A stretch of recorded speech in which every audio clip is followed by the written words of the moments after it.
로또가 맞아가지고 돈이 많으면 역전, 완전히 집값이 오르겠죠. 그 논리는 맞긴 맞습니다만 안 된다라면 그거는 우리가 바라는 희망사항이 좋다.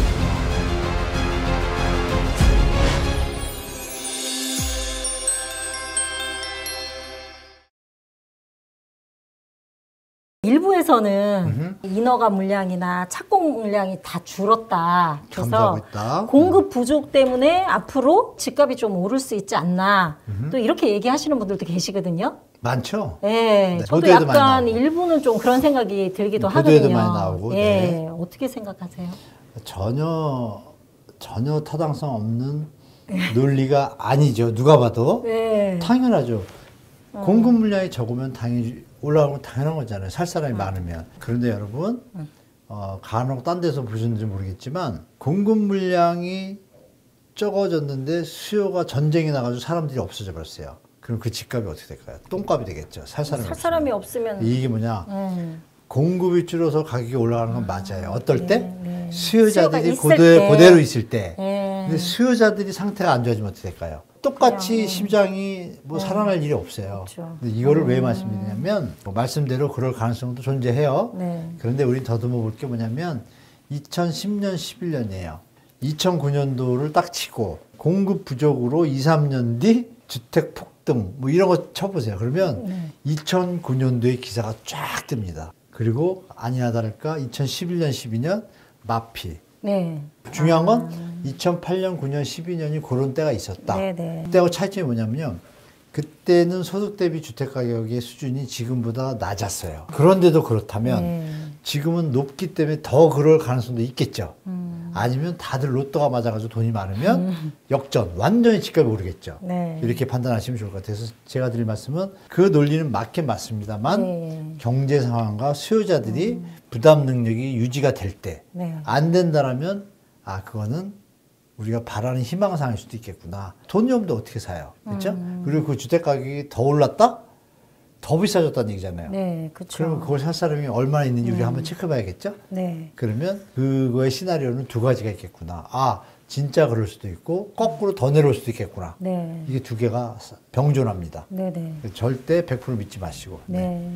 지금 서울 아파트 매물은 계속 증가하고 있다. 역대 최대 경신. 역대 8만 건 훨씬 넘었죠. 8만 5천 찍었습니다. 어마어마합니다. 저도 좀 궁금한데요. 예. 어떤 사람들이 매물을 내놓고 있을까? 이게 궁금하거든요. 궁금하세요? 알지 않으세요? 제가 역으로 여쭤볼게요. 어떤 사람들이 도대체 이렇게 자꾸 내놓을까요? 제 생각에는 5, 60대 분들, 좀 더 말하면 한 70대까지. 6, 70대 이분들이 소득이 좀 그러니까 줄어들거나 퇴직을 했거나 이런 분들은 만약에 과거에 두세 개 갖고 있어도 두세 개 갖고 있으면 맞아요. 시세 차익이 또 많이 난 분들도 많을 거 아니에요. 많이 났죠, 100%. 그런 분들은 지금 상황을 봐서는 금리도 지금 안 움직일 것 같고 계속 좀 조정이 안 될 것 같고 아무래도 좀 지금 팔아야 되는 거 아닐까? 더 떨어지기 전에? 정답입니다. 이런 생각하시는 것 같아요. 정답입니다. 데이터로 나옵니다. 최근에 매물 내놓는 연령대에 대한 거래된 거 있잖아요. 그게 나왔거든요. 국토부나 이런 자료에서. 거기에 보면 50% 이상을 70대, 60대가 매물을 내놓고 있어요. 근데 그 매물들의 대부분을 230, 40이 다 받아주고 있어요. 그러니까 딱 이게 뭐냐면 처음에 미리 우리 60, 70이 투자를 했을 거 아니에요. 세월이 흘렀어요. 부동산은 영원히 오른다라는 그 철학을 가진 분들이 쭉 갔어요. 근데 어느 날 딱 보니까 너무 많이 올라온 거예요. 우리 누가 봐도 지금 많이 올랐거든요. 많이 올랐죠. 너무 많이 올랐어. 그럼 여기서 더 많이 올라갈까 한번 생각을 하겠죠. 근데 22년 말 재작년에 갑자기 반토막이 나오고 난리가 났잖아요. 그러니까 팔타임을 놓쳤어요. 이제 좀 더 근데 다시 올라와 줬네? 그럼 무슨 해야 될까요? 지금 토가 왜 많이 남았으니까. 그런 생각이 누구나 가졌겠죠? 실제로 그래서 매물이 막 늘어나는 거예요. 왜? 요번에 그럼 못 팔면 언제 팔 수 있을까? 요번에 못 팔았을 때 얼마까지 더 올라갈까? 그럼 내가 기다렸을 때 그만큼 더 상승할 수 있는가를 다 생각했겠죠. 해보시는데 어느 날 들어오니까 내가 나이가 70이 됐단 말이에요. 좀 이제 시가 좀 이런 생각도 겹치잖아요. 맞아요. 그러면서 매물이 계속 나오는 것 같아요. 특히나 서초 같은 경우에 웃긴 말씀드리면 작년하고 올해 질문이 다른 거가 있어요. 제가 가끔 기업체 강연을 나가거든요. 오너들이죠, 다. 최근에 그 무슨 호텔에 가가지고 했는데 다 끝나고 이제 그 협회의 오너들 중에 더 오너, 네. 그러니까 VIP들. 우리 티타임 갔대요. 근데 그걸 작년에도 제가 했어요. 올해도 했고, 봄에. 근데 질문이 이렇게 다릅니다. 주로 이제 거기 VIP들은 한 20분 정도 모이는데, 대화를 나누다 보면 한 15분 이상이 서초구예요. 아. 서초구 강남이에요. 네. 근데 작년에 질문을 했던 거랑 다른 거를 하나 말씀드릴게요. 네. 작년에 이렇게 질문하셨어요. 막 회복했잖아요. 그렇죠. 아, 얼마에 팔면 좋을 것 같아? 이렇게 물어보셨어요. 아. 얼마에 팔까? 파는 거는 기정사실이죠. 네네. 얼마가 적정하냐? 적정선이냐. 저한테 묻는 거죠. 제가 볼 때 조정의 폭을 얘기해 달라는 거죠. 아. 그걸 보고 계산하다 이런 얘기고 예, 예. 올해는 틀려요. 얘기가 언제 파는 게 좋겠냐? 아. 자, 그러면 얼마는 어떤 마인드일까요?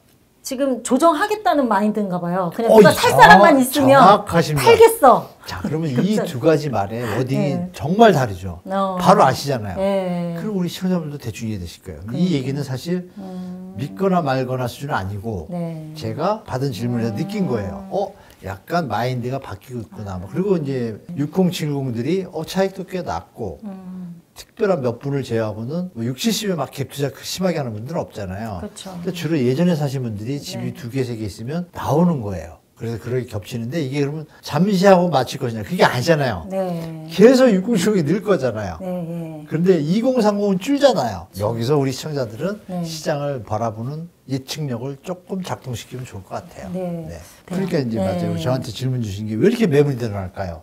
그러니까. 어느 정도 답이 나왔죠? 그러면 이제 네. 대처 방안은 다 다른 거죠. 자산가분들은 또 어떻게 대처하고 무주택자분들은 어떻게 대처할지는 이미 네. 답을 다 드린 것 같습니다. 미분양 얘기를 안 할 수가 없거든요. 안 할 수 없죠. 네. 9년 몇 개월 새 최대다. 맞아요. 이렇게 기사가 중요한 건 나왔어요. 이게 늘어날 거냐고 봤을 때 가능성이 있는 거잖아요. 네. 주로 미분양들이 서울은 대단지보다는요, 악성 미분양, 네. 소단지들이 좀 그래요. 200가구 200 이런 가구, 데들이 300 가구 이런 거. 미분양, 악성 미분양 이런 게 네. 앞으로 저는 연말 전에 좋은 현장들은 가겠지만 높아도 네. 나머지 현장들은 미분양 나올 가능성이 좀 있어요. 금액이 너무 비싸서. 네, 높아요. 네. 라는 그리고 말씀이시죠. 네. 얼마 전이었죠? 저 동대문구에 동네 얘기하면 또 안티적이니까 그 구역에 분양가 쳤다가 좀 세게 쳤다가 10억이 넘어요. 예. 11억 평균가예요. 그러면 우리가 강북, 강남, 강서, 강동을 볼 때 평균보다 조금 낮아야지 정상인데 올려서 분양한 거예요. 아니니까 미분양 났어요. 네. 실제로 2순위까지 갔단 말이에요. 아. 근데 근데 그분들이 나중에 입주를 할 것이냐 아니란 말이에요. 네. 여러분 우리 2, 3년 뒤에 대해서 시장에 여기서 결정적인 좀 여러분들이 싫어하시는 투자자분들 입장에서 싫어하시고 무주택자분들 입장에서 좋아하시는 팩트를 하나 말씀드리면 2009년도에도 이사 대책을 발표했어요. 2008년도에 글로빙이 터지고 발표하고 나서 부동산이 확 올라옵니다. 전고점 다 회복했어요. 음마가 14억 가다가 7억으로 빠졌다가 다시 13억 9천 갔어요. 거의 100% 회복. 그리고 그때 분양들이 막 들어옵니다. 왜? 분양대에 대한 어떤 지금 혜택 같은 거 규제 지역 풀어주고 대출도 좀 풀어주고 이래가지고 분양 붐이 일어요. 그리고 2009년도에 했던 친구들이 입주가 언제예요? 11년, 12년이에요. 11년, 12년도 여러분 부동산 가격 아시죠? 네. 쭉 빠졌잖아요. 빠졌어요. 그러면 그 현장들은 어떻게 될까요? 입주할 때. 마피가 나온 거예요. 네. 그러니까 지금도 만약에 불탄다. 그때 잡았어요. 그러면 2년 뒤에 마피가 나올 확률이 현장들도 높죠. 존재한다 이거죠. 예. 그래서 정말 시장 공부 조금 하셔가지고 냉정하게 대하셔라라고 다시 말씀드리고 싶어요. 예. 네. 근데 저는 이제 어떤 생각도 드냐면 네. 시장이 이렇게 조금 막 안 좋을 때 괜찮은 지역이 프리미엄이 좀 빠진다. 그러면 그거를 기회라고 생각을 해야 되는지 그것도 여쭤보고 그 싶어요. 가격 수준이 얼마인지가 중요하죠. 기회는 맞아요.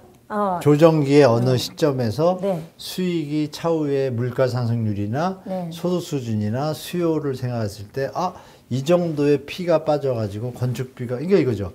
피가 붙은 게 5억이었는데 건축비가 4억이 올랐어요. 네. 그러다 보니까 거래가 안 되고 이러면 그럼 1억만 빠져야 되는데 네. 얘가 2, 3억 빠져요. 그러면 역전되잖아요. 네. 그러면 갭이 생기잖아요. 그렇죠. 차익에 대한. 네. 그러면 상승 여력이 생긴 거 아니에요. 맞아요. 그때는 들어가는데 네. 그 시기가 언제 올지는 아무도 모르잖아요. 그렇죠. 그러니까 체크를 잘 하시면서 조금씩 빠질 거야 아마. 말씀 주신 대로 현장들이 부담금이 많다고 조합원들이 반대하고 이러면 급한 분들은 진도가 나가서 마무리가 사업이 됐을 때 그거를 매각하든지 전세를 놓든지 해서 이어가려고 그랬는데 스톱이 돼버리면 돈이 묶여버리니까 급한 분들은 정리를 하고 빼야 되잖아요. 돈을. 급하면 점점 내려가잖아요, 가격이. 네. 아까 말씀드린 건축비 분담금 올라간 것보다 더 빠지면 네. 갭이 생기잖아요. 그렇죠. 그때의 타임인데 재건축 현장은 말씀대로 공사비 폭탄 때문에 네. 당분간 좀 침체기? 네. 그러면서 그럴 것 말씀 주신 같아요. 대로 피가 좀 빠지고 예. 또 만약에 다른 리스크가 발생하면 심리적으로 더 빠지잖아요. 네. 그때가 어떻게 보면 또 투자의 관점에서는 또 적기고 내 집 마련 적기에도 해당되겠죠. 네. 그러면은 지금 금리가 언제 내리냐? 아, 금리. 네. 금리가 만약에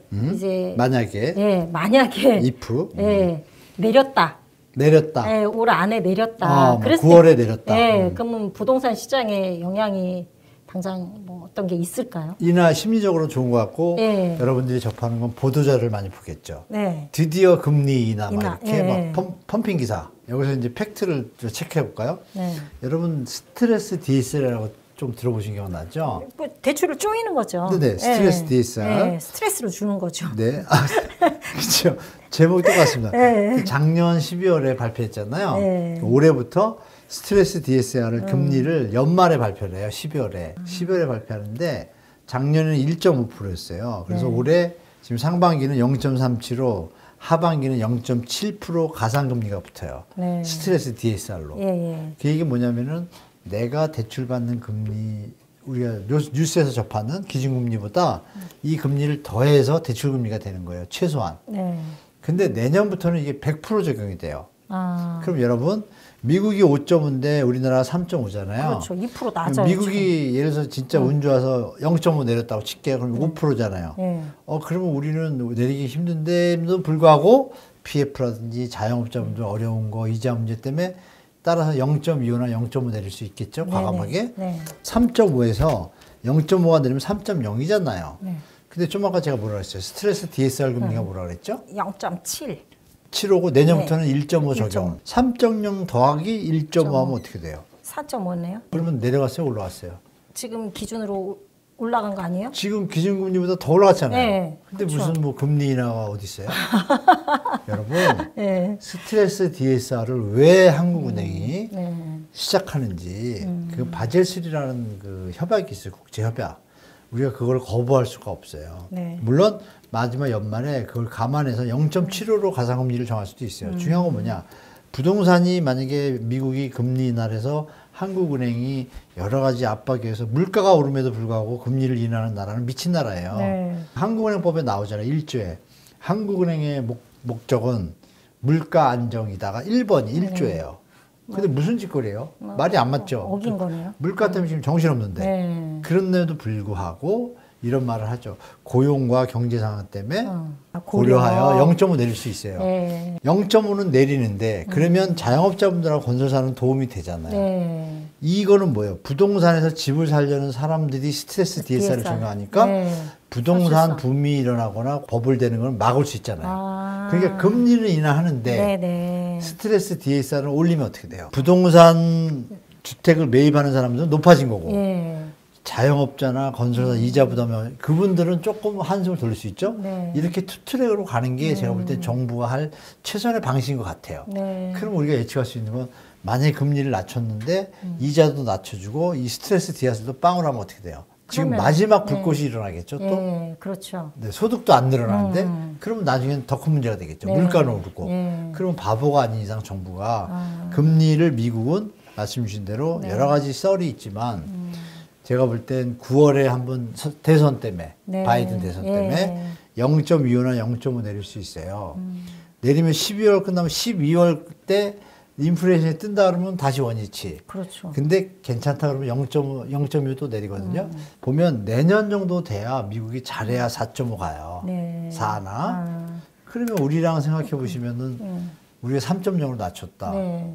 그동안은 뭐 IT하고 반도체하고 2차 전지의 어떤 수출 실적이나 주식의 어떤 평가로 인해서 외화가 안 나가고 있지만 네. 이게 장기화되면 그렇죠. 좀 빠져나가겠죠. 예. 그러면 네. 또 환율이 또 오르면 또 난리잖아요. 그러니까 네. 이게 금리를 함부로 내기가 쉽지가 않은 거예요. 우리가 예전에 여러분 불꽃장이었던 6, 7년간 팬데믹 때 그때는 전 세계가 네. 갑자기 다 이 돈이 안 도니까 돈 정부에서 풀 수밖에 없었죠, 뭐. 기준금리를 0.5까지 네. 내렸잖아요. 그럼 지금 그래서 불타올랐잖아요. 그렇죠.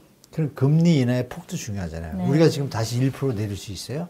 어렵죠. 아니잖아요. 그럼 네. 누구나 알잖아요. 그러면 예전장을 안 오잖아요. 그렇죠. 그러니까 우리가 금리 인하라는 이슈에 따라서 부동산이 올라갈 거다. 논리는 맞지만 환경이 네. 올라가봤자 제한적이겠구나라고 네. 예측이 되죠. 네, 네. 그래서 금리 인하에 너무 장미꽃을 띄우시는 건 좀 성급하시다라고 좀 말씀드리겠습니다. 네, 네.